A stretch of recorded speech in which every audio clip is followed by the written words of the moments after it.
Assalamualaikum. Di luar tema ya. Ya. Mengenai sholat suruh untuk wanita di rumah, Ustaz. Setelah sholat subuh, lalu zikir pagi petang. Itu sambil menunggu suruh itu boleh nggak diisi dengan kegiatan lain, Ustaz? Ya, ini menarik ya tentang sholat suruh. Jadi sebetulnya penamaan tentang sholat suruh ini penamaan yang tidak tepat. Yang tepat sebetulnya sholat suruh itu adalah sholat duha. Sholat duha yang awal. Duha itu kan bisa awal, bisa tengah, bisa akhir. Akhir sholat duha kapan? Nah, sekarang ini nih. Menjelang zuhur, ya. 10 menit, 15 menit sebelum zuhur itu akhir. Kalau awal, ketika matahari sudah agak tinggi, bukan sedang terbit ya. Nah, jamnya tergantung. Kan matahari terbit itu kadang-kadang jam 6, kadang-kadang setengah 6. Ya, tergantung jadwal, tergantung ya matahari kan dari utara ke selatan, ya kan? Kita tahulah ya.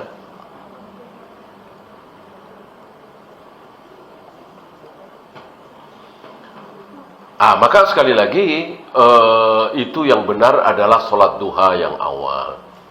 Nah, setelah sholat duha, bolehkah atau sebelum sholat duha, zikir pagi petang, bolehkah diselingi dengan aktivitas? Ya boleh.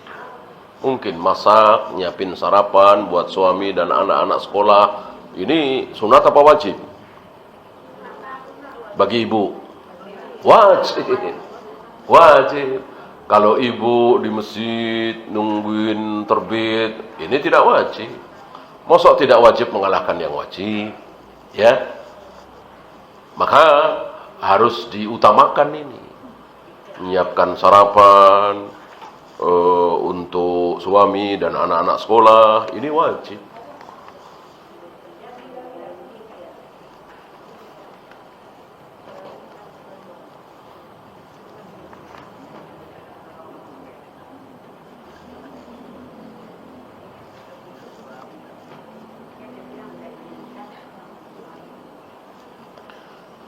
Mengatakan Allah pelit, apakah termasuk pembatal keislaman? Iya.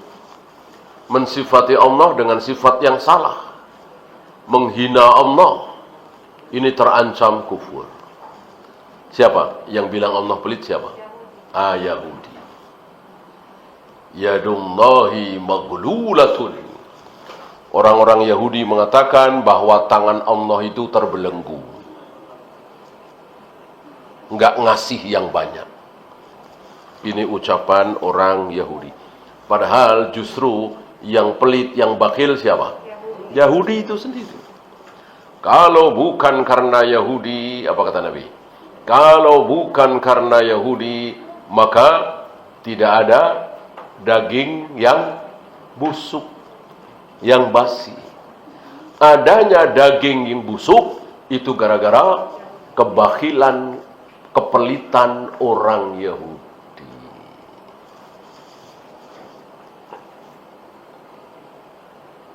Bolehkah memanfaatkan rumah dinas untuk usaha? Harus izin. Harus izin. Kalau diizinkan oleh atasan, oleh pemerintah, nah insya Allah halal. Kalau tidak dibolehkan, ya haram kalau nekat. Karena kan bukan hak dia 100%. Namanya rumah dinas, berhak untuk ditempati. Kecuali rumah kita sendiri. Ya. Bahkan rumah kita sendiri, tetapi aturan pemerintah bahwa di rumah ini tidak boleh jualan, kalau mau jualan sebelah sini, ya harus kita taati. Harus kita taati. Ya. Pemerintah itu, penguasa itu untuk kita taati. Walaupun penguasa itu dolim, korup, buruk, ya. Termasuk ketika penguasa tidak memperbolehkan tawaf di pelataran Ka'bah kecuali memakai pakaian ihram bagi laki-laki, harus kita taati. Harus kita taati. Maka tidak boleh tidak umroh sekedar tawaf sunat, pura-pura pakai pakaian ihram, tidak boleh. Ya, itu aturan pemerintah manapun kita harus taati kalau kita di situ.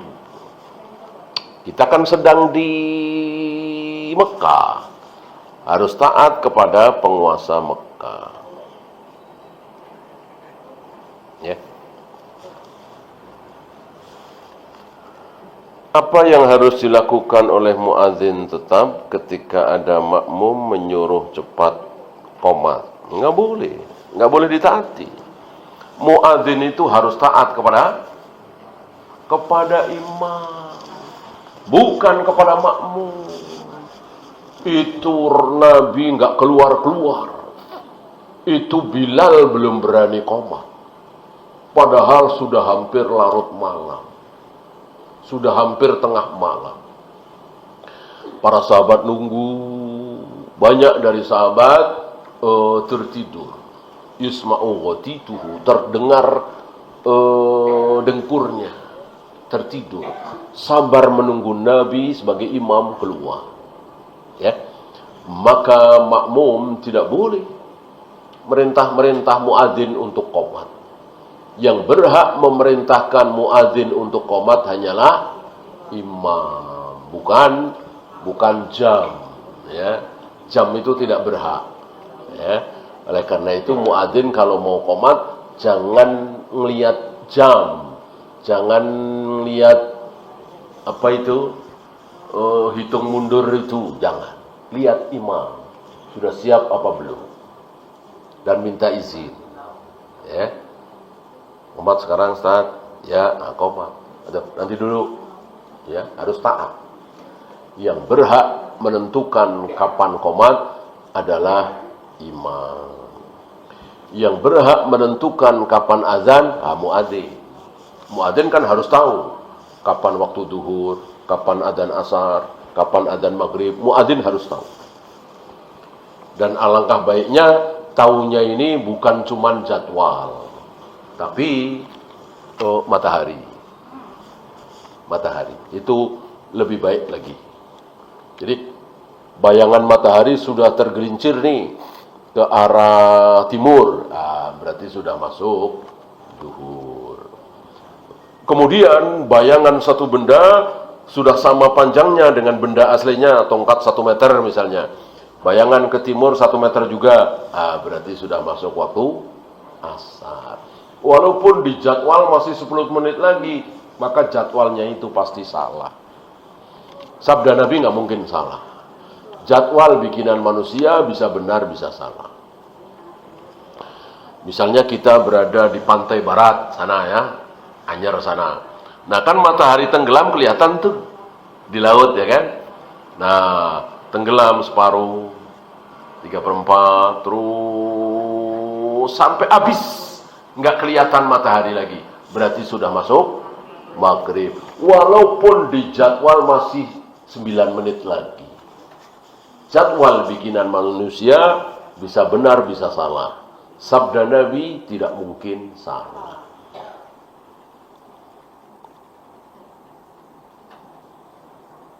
Banyak yang bilang kalau arisan sang penerimanya memberi makanan atau minuman itu termasuk riba. Ketika ini ditentukan, mungkin ya, sepertinya tidak ditentukan, dan itu kan bebas ya. Dan mungkin si A menyuguh dengan harga 300.000, si B 200.000 ya, karena memang tidak dipatok. Kalau dipatok mungkin ya.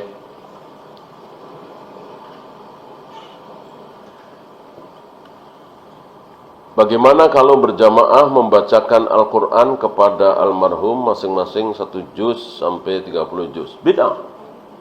Tidak syak lagi, ini bid'ah. Tidak syak lagi ini bid'ah. Kullu bid'atin dolalah, kullu dolalatin finnar. Semua bid'ah adalah sesat, semua yang sesat tempatnya di neraka. Maka jangan lakukan ini. Ya. Kalau yang baca itu anaknya, cucunya, cicitnya, maka mau diniatkan, mau tidak, itu orang tuanya, kakeknya, buyutnya, pasti dapat pahalanya. Adapun yang baca itu tetangganya, temannya, ya tentu nggak dapat pahala. Wa alaysa lil insani illa ma sa'a. Seseorang tidak akan mendapatkan pahala kecuali dari apa yang dia lakukan sendiri. Dia usahakan sendiri. Kalau anak cucu kan usaha dia.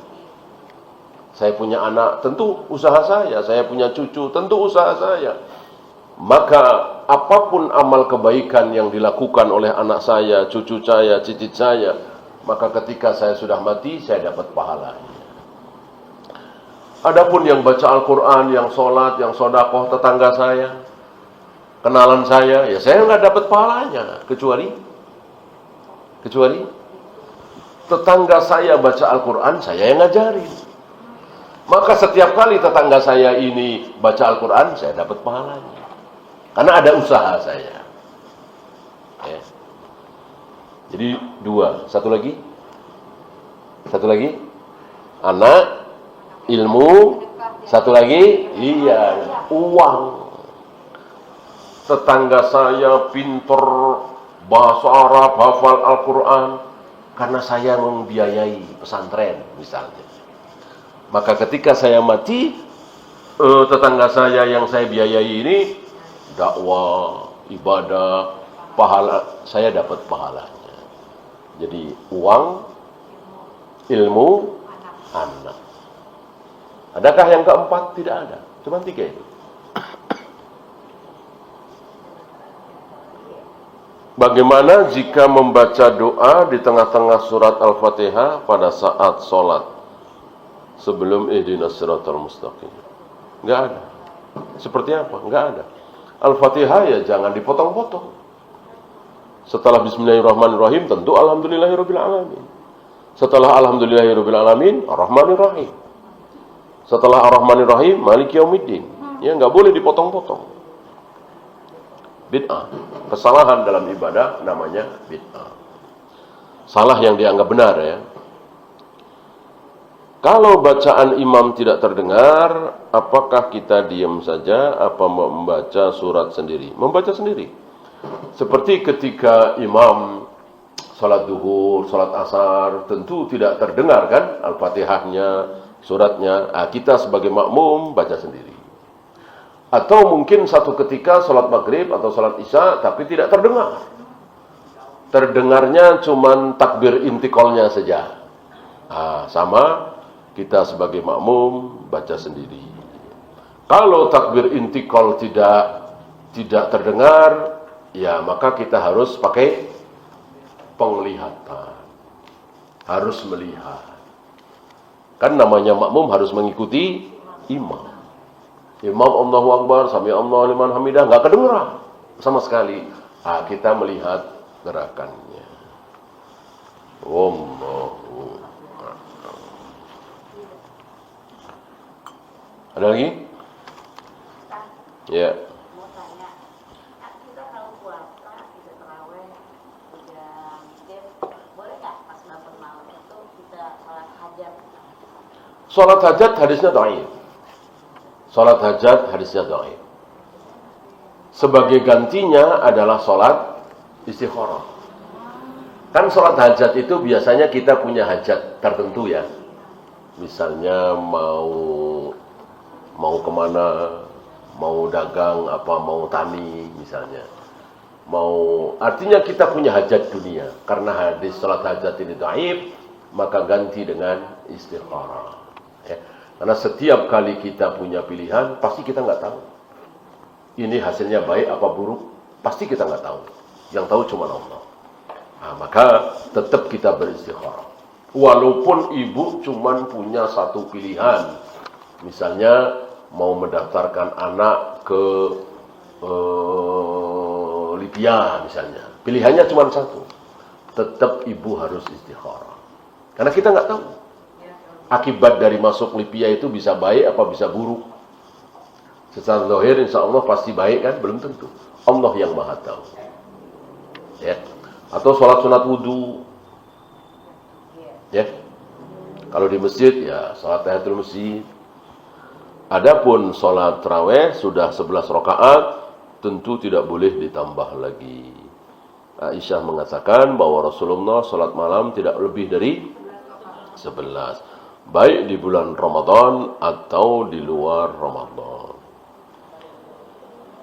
Apakah di alam kubur kita akan terus disiksa atas dosa-dosa kita atau diistirahatkan? Diistirahatkan kalau muslim, mukmin tidak kekal. Adapun kafir terus disiksa sampai hari kiamat. Fir'aun sebagai contohnya.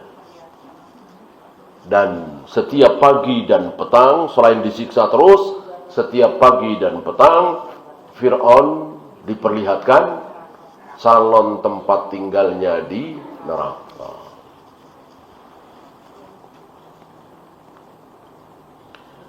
Kalau sudah azan dan kita baru datang ke masjid, sementara jeda azan dan iqamah sekitar 15 menit, apakah kita sholat tahiyatul masjid, kemudian sholat qabliyah subuh? Cukup qabliyah subuh saja. Cukup, bukan salah satu. Cukup qabliyah subuh saja. Kenapa? Karena sholat tahiyatul masjid itu sebetulnya lebih kepada larangan. Larangan apa? Ya, jadi sebetulnya sholat tahiyatul masjid ini lebih kepada larangan. Larangan apa? Larangan apa? Larangan duduk di masjid sebelum sholat 2 rakaat. Gitu ya? Ya seandainya ini masjid, ya nggak tahu nih masjidnya di atas apa di bawah ya. Sepertinya di atas ya. Nah, kita ke atas langsung duduk. Jangan. Kata Nabi jangan. Sholat dulu 2 rakaat. Sholat apa? Apa saja. Apa saja. Mau qobliyah subuh, mau qobliyah zuhur, mau sholat duha. Yang penting sholat 2 rakaat. Nah, jika duha sudah tadi di rumah, kemudian qobliyah subuh ya udah lewat, nah, maka tahiyatul masjid. Tahiyatul masjid. Oleh karena itu, kalau masuk ke masjid langsung sholat 2 rakaat atau langsung sholat duhur, langsung sholat asar, maka tidak perlu sholat tahiyatul masjid. Mana dalil yang jelas? Rasulullah SAW. Rasulullah rata-rata dalam sehari ke masjid berapa kali? 5 kali. Ngapain? Ngimamin sholat, ya kan? Ngimamin sholat. Nah, adakah riwayat Nabi begitu datang ke masjid, jangan qomat dulu, aku mau tahiyatul masjid dulu. Ada nggak kayak gitu? Nggak ada. Nabi masuk ke masjid 5 kali dalam sehari, tidak pernah sholat tahiyatul masjid. Kenapa? Karena langsung sholat. Kecuali Nabi atau para sahabat masuk ke masjid mau duduk-duduk, mau ngobrol, mau taklim, mau apa, jangan langsung duduk. Sholat dulu 2 rakaat tahiyatul masjid. Paham Bu ya?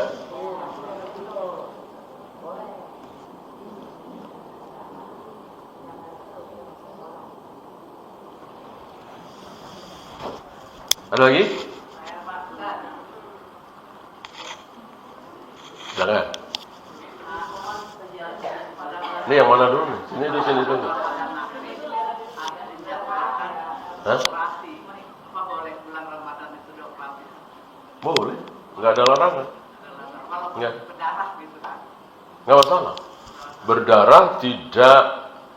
Berdarah tidak membatalkan puasa. Tentu operasi ringan ya.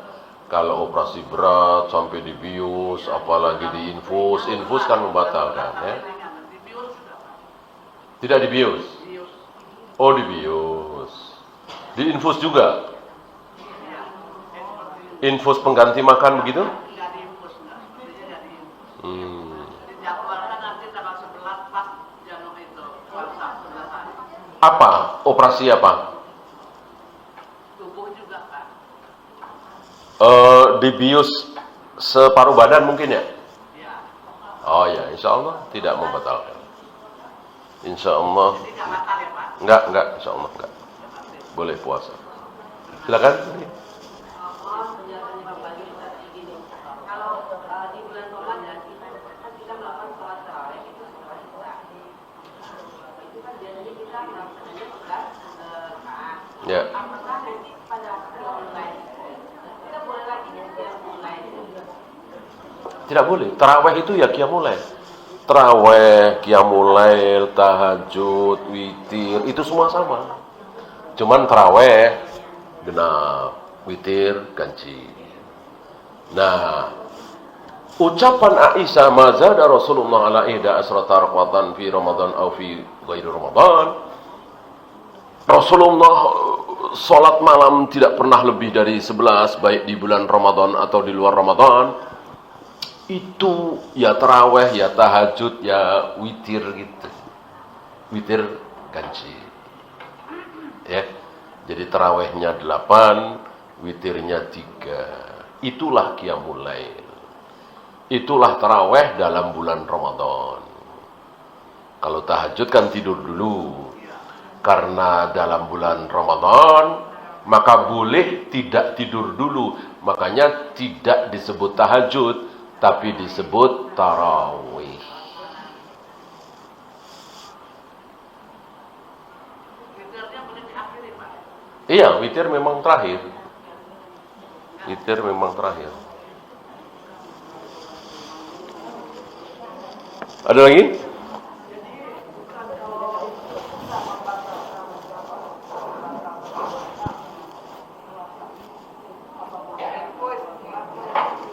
Oh, kalau infus pengganti makan, iya.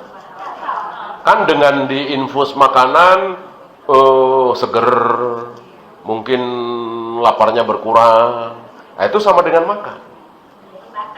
Iya, batal kalau infus makan. Kan ada mungkin infus obat ya. Jadi makan atau sesuatu yang mirip makan, nah, itu batal. Minum atau sesuatu yang mirip minum, itu batal. Ya. Maka ngerokok batal apa tidak puasa? Nah, batal. Kan nggak makan apa-apa, nggak ngunyah. Nah, kan mirip minum. Maka orang Arab menyebut rokok itu apa? Surbud dukhan, ya kan? Meminum asap, ya kan? Orang Arab kan nyebutnya begitu. Maka batal. Ya. Karena yang membatalkan puasa ada 4. 3 di Al-Quran, 1 di hadis. Yang di Al-Quran apa? Makan, minum, jima. Yang di hadis, muntah dengan sengaja memuntahkan makanan yang ada di perut kita. Adapun tidak sengaja, mungkin karena mabuk laut gitu, maka tidak batal. Yang sengaja mengeluarkan makan karena mengandung racun atau apa, nah itu batal.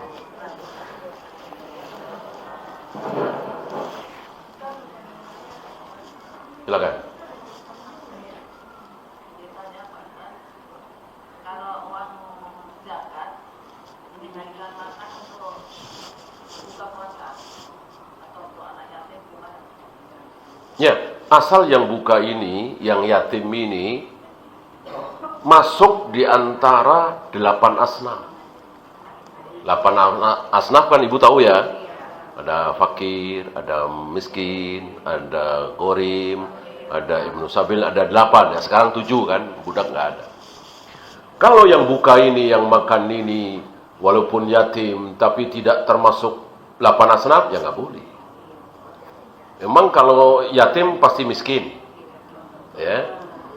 Ada pengusaha besar meninggal, anaknya yatim nggak? Nah yatim, masuk disantuni, orang dia kaya raya kan, warisan banyak, dijaga harta anak yatim. Gitu. Banyak anak yatim yang kaya raya. Ya. Yang boleh tentu anak yatim yang miskin. Maka di antara 8 asnaf itu nggak ada yatim, janda, nggak ada. Janda kaya ada nggak? Ya banyak, ya kan? Jadi janda, yatim itu bukan kriteria. Kriteria adalah fakir, miskin, goreng, ibnu sabil, dan seterusnya. Wallahu a'lam. Ada lagi? Silakan. Ya? Tawasul. Tawasul ada yang hak, ada yang batil. Tawasul yang hak, tawasul yang benar adalah mendekatkan diri kepada Allah dengan amal soleh. Nah, itu yang benar. Berdoa kepada Allah, memohon kepada Allah dengan menyebut amal soleh kita. Masih ingat 3 orang yang terjebak dalam gua? Masih ya? Nah, itu tawasul yang hak, tawasul yang benar. Adapun tawasul yang tidak benar adalah tawasul memohon kepada Allah dengan menyebut-nyebut orang soleh yang sudah meninggal. Itu batil. Walaupun orang soleh yang sudah meninggal itu manusia termulia di muka bumi, yaitu Muhammad Rasulullah SAW, tidak boleh. Tidak boleh. Ya Allah, dengan kemuliaan Nabi Muhammad, turunkanlah hujan. Boleh nggak? Nggak boleh.